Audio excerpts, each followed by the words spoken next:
Бәріне сәлем, бүгін біз Python'ның практикасына да келіп жеттік. Олай болса, практиканы бастай берейік, көп сөзбай. Бізде бірінші практика былай болады. Бізде алдымен біз айнымалылармен жұмыс істеп үйренейік, иә? Мысалға алайық. Бізде біз A және B дейтін айнымалылар берілсін. Және бізде сандар берілсін 2 және 3 дейік. Бізде print екеуін қосып көрейік. Екеуін қосып көрсек, бізде 5 шығу керек, міне шықты. Екеуін азайтып көрейік. Екеуін азайтсақ, минус 1 шығады. Енді біз көбейтуді қалай орындаймыз? Осындай таңбамен орындай береміз. Ал келесі кезекте біз оны бөліп көрейік. Мысалға бөлінетін санға бөлейік. Мысалға A-ны 4 дейік, B-ны 2 дейік. Бізде екеуін бөлетін болсақ, 2-де 2.0 болады. Неге олай? Себебі бізде нақты айтылмады, 0-ді алма деген сияқты. Бізде егер осындай біреу болса, осы 0-мен шығарып береді. Егер бізде осындайдан 2 болатын болса, 2 шығарып береді. Көрсіздер ме? Айырмашылық қандай? Мысалы, ол жай ғана біреу, ол бөлу деген білдіреді. Ал 2 ол бөлгендегі бүтін бөлігі, яғни 2. Бізге 0 керек емес. Бізге тағы да бір ойланатын нәрсе бар, ол процент. Бұл пайыз, бұл не істейді? Ол бөлгендегі қалдық қалады ғой, сол қалдықта шығарып береді. Мысалы, бізде қалдық 0 ғой, бізге 0 шығару керек.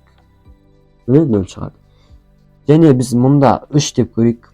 Бізде қалдық 1 ғой, бізге 1-ді шығару керек. Міне 1 шықты. Енді мысалға қайтадан бүтін бөлігін шығарып көрейік. Бізге 1-ді шығарам екен қайтадан. Жарайды. Мысалға мұнда 7-ні жазайық. Бізде бүтін бөлігі 2 және 1 қалдық болу керек. Міне бүтін бөлігі 2. Жарайды. Бұл түсінікті болса, біз енді дәрежелеуді үйренейік. Мысалы, мұнда 2 дейік, мұнда 5 дейік. Мысалға, 5-ің 2 дәрежесі деген шығарып көрейік. Бізге ол жай ғана 2 көбейту таңбасы. Олай болса, тексеріп көрейік. Ранды басамыз, бізге 25 шығарды. Егер мұнда біз 3-ті жазатын болсақ, бізге 5-тің көбі шығу керек. 125. Бізде келесі таңба ол қосу және тең. Мысалға, ол қалай болады? Мысалға, алайын мен B тең A қосылған 2 дейін. Мұнда жай ғана B-ны шығарайық. B-ның мәні A-ға 2-ні қосқанға тең, яғни 7-ге тең. B-ны шығарып көрейікші. 7. Және біз программист ретінде біз кодты барынша кішіреткеніміз өзімізге жақсы, Біз бұл қатарды қалай қысқартамыз? Мысалға, және қысқарып көрейік, біз жазамыз. Қосу және тең A деп жазып көрейік. Және істейміз. Тақшаға алып жазайық. Қосылған 2. Бізге 7 шығу керек. Неге 7 шығу керек? Бізге 7 шықпау керек. Өйткені бізде бұндай амал ұбт-да осылай алдайды. Оқушылар жақсылап тыңдағаныңыздар осы сәтті. Бізде ұбт-да бұлай жазып қояды. Осы және A қосылған 2 дейді. Және жақшасы бар. Бізде оқушылар алданып қалады. A-ға 5-ке, яғни 2-ні қоссақ 7. Ал оны B-ға қоссақ, ол 7 болу керек. Ал B-ны шығарғанда бізде 7 шығу керек деп ойлайды. Бірақ ол қате. Ал біз ондай кезде не істейміз? Мысалы, біз бүйте аламыз. 2-ні алып тастаймыз, жай ғана A-ны жазып қоямыз. Сонда бізде 5 шығу керек. Деп сіздерді алдай жіберемін ғой. Себебі бұл неге іске аспай жатыр деп ойласаңыздар, бұл іске аспайды. Себебі ол Python'ны тартқан функционалына байланысты. Яғни біз қазір онлайн компиляторда жұмыс істеп жатырмыз ғой. Сондықтан бізде кейбір функциялар шектеулі. Сол үшін біз келесі сабақта Python'ды тартып, сонымен қолданатын боламыз. Қазірше біздегі бар функцияларды қолдана берейік.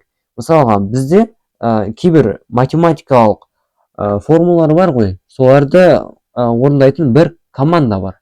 Ал ол команданы алу үшін біз модульді жүктеуіміз керек. Мысалға, математика модулі бар дейік, оның ішінде бірнеше командалар бар.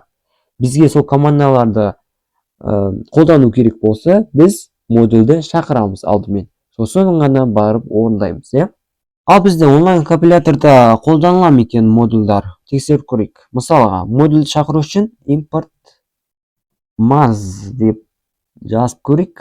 Және print sqr дейміз ба? maz.sqrt және 4. Бұл sqrt деген ол бізде түбірден шығару деп аударылады. Яғни 4-тің түбірі ол 2, бізге 2 шығу керек. 2-де 0.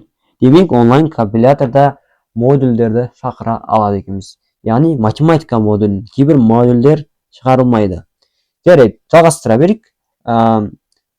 Келесі бізде функция ол foo деп аталады. Яғни осылай жазылады. Жақшаның ішіне ол дәрежелеу, яғни 5-тің 2 дәрежесін шығару керек болса, біз ғана foo-ды жаза аламыз. Неге бізде қате болды десеңіздер, біз жақшаны жаппай кетіппіз. 25-тен 0. Бұны бізде 0-ді кеттіру керек болатын болса, біз жай ғана бұны intке айналдыра саламыз. Intке қалай айналдырамыз? Сыртынан тағы бір жақша шығарамыз да, мұнда int деп шығарамыз. Өйткені қараңыздар, бірінші жақшаның ішінде бізде 5 пен 2. Ол foo дейтін командаға байланысты, яғни соған бекітілген. Ал жалпылама бұл жақша ол maz, яғни модульге байланысты. Ал одан шыққан нәтиже бізде intке айналады. Яғни бізде математикадағыдай бірінші жақшаның ішіндегі орындалады. Яғни бізде 25 шықты. Біз қазірше intті ала салайық. Өзге қатты маңызды емес. Бастысы біз үйреніп алдық, intті қолдануды. Келесі біздегі функция ол sail деп аталады. Sail дейтін бізде не? Ол ең жақын бүтін санға дөңгелектеу. Яғни, мысалға алайық. Бізге 5,0,0,1 шықсын. Ол нешеге айналады? Ол тағы да жақшаны жаппай кетіппіз бе? Тағы да never closed. Тағы да бір жақша ма? Тағы да бір жақша. Бізде 6 шықты. Бізде 0,0,0,1 болса да, бізге 6-ға жуықтап берді. Демек, бұл ең биікке арналған, ең биік санға арналып дөңгелектеуді айтамыз. Жарайды, келесі функция. Келесі функциямыз maz'ды шақырамыз алдымен, сосын нүкте, сосын командасын жазамыз. Floor дейтін команданы жазамыз, және жақшаның ішінде 5,99 дейік. Сіздерге сұрақ, дәл осы кезде ойланмаңыздар, бұл 6 болады ма, әлде 4 болады ма? Жауап, әрине, ол ең кіші санға дөңгелектеу, яғни 5-тің өзі. Біздің 5-тің өзіне дөңгелектен қалды. Яғни біз ең кіші, яғни 0,9999 десек де бізде 5 шығады. Ол түсінікті. Яғни екеуінің айырмашылығы sail бізде 0,0,0,1 болса да, ол ең жоғарғы сан, содан кейінгі 5-тен кейінгі санға жуықтап береді. Ал floor ол ең жоғары бөлшек сан болса да, ол ең төменгі санға жуықтап береді. Келесі ол қарапайым мысал, ол факториал. Біз алдыңғы сабақта факториалды есептерін қарастырдық, бірақ ол функцияға байланысты еді. Ал қазір біз факториалдың математикалық модульдегі нақты командасын үйренетін боламыз. Егер сіздер факториал туралы функция Пунктемен шыққан есептерімізді көргілеріңіз келсе, подсказкада сіздерде шығады, қазір шығады. Ол шықты. Болды, соны көре берсеңіздер болады. Осы видеодан кейін көрсеңіздер болады. Жарайды. Факториалды жалғастырайық. Факториал деп жазылады. Кәдімгідей қалай айтамыз, солай. Мысалы, бізде 5-тің факториалы 120, бізге 5 деп жазсақ, ол 120 шығу керек. Міне, 120 шықты. 120 шықты. Осымен біз import maz арқылы математика модулін шақырып, обзда келетін басты деген командаларды жазып үйрендік. Олай болса, бүгінгі сабағымызды аяқтаймыз. Келесі видеоны жіберіп алмау үшін арнаға жазылып қойыңыздар. Олай болса, сәттілік.